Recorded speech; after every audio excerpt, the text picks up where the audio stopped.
আজ থেকে শুরু হলো শ্রাবণ মাস। আর এই শ্রাবণ মাসকে উৎসর্গ করা হয়েছে শিব বাবার নামে। কথিত রয়েছে এই শ্রাবণ মাসে বৃষ্টির জন্য পৃথিবী সবুজে সবুজ হয়ে ওঠে, প্রকৃতি যেন এক নতুন রূপ ধারণ করে। আর এই সবুজ রং খুবই পবিত্র।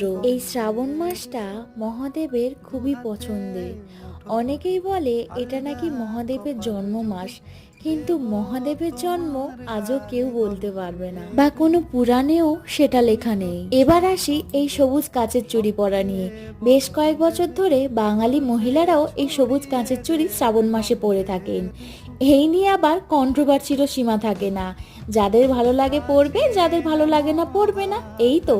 আর এটা অবাঙালিদের নিয়ম হোক আর বাঙালিদের নিয়ম হোক, অ্যাকচুয়ালি এটা তো হিন্দুদেরই নিয়ম। আর আমরা তো আগে হিন্দু, আর পড়লে তো কারোর ক্ষতি হচ্ছে না। আমার পড়তেই ভালো লাগে, আমার দিদি পড়ে আর আমিও পড়ি।